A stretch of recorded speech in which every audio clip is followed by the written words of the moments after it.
નમસ્કાર દોસ્તો, ફરી એકવાર આપ સૌ કોઈ મિત્રોનું દિલથી હાર્દિક સ્વાગત કરું છું ગુજરાત ગવર્મેન્ટ જોબના યુટ્યુબ પ્લેટફોર્મ પર। આજે 2 ઓક્ટોબર ગાંધી જયંતિ, સૌ કોઈ મિત્રોને શુભેચ્છાઓ।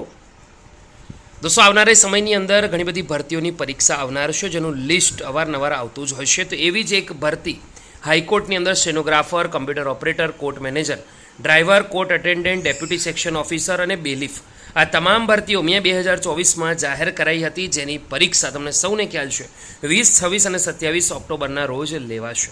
પરીક્ષા શરૂ થયાના 6 દિવસ પહેલાં આ ભરતીના કોલ લેટર તમે ડાઉનલોડ કરી શકશો। દરરોજ 3 શિફ્ટમાં પરીક્ષા લેવાશે। સવારે 9:30 થી 11, બપોરે 1 થી 2:30 અને સાંજે 4:30 થી 6 વાગ્યા સુધી પરીક્ષા લેવાનું આયોજન કરવામાં આવ્યું છે। કમ્પ્યુટર ઓપરેટર અને કોર્ટ મેનેજરની પરીક્ષા 2 કલાકની, ગુજરાતી સ્ટેનોગ્રાફર, અંગ્રેજી stenographer, driver, deputy section officer અને બેલીફની પરીક્ષા 1.5 કલાકની રહેશે। પરીક્ષાની અપડેટ ઓફિશિયલ વેબસાઇટ પર પણ મૂકવામાં આવશે। દોસ્તો, પરીક્ષાના કોલ લેટર 6 દિવસ પહેલાં મળશે, ખાસ ધ્યાન રાખવાનું છે। બીજું, પરીક્ષા 20, 26 અને 27 મીના રોજ લેવામાં આવશે, ઓક્ટોબર મહિનામાં। તો જે કોઈ મિત્રો આ ભરતીના ફોર્મ ભર્યા છે, આપવાના છે, તમામને બેસ્ટ ઓફ લક। વિડીયો ગમે હોય તો લાઈક કરજો। ફરીથી મળીશું, ત્યાં સુધી ગુડ બાય, ટેક કેર।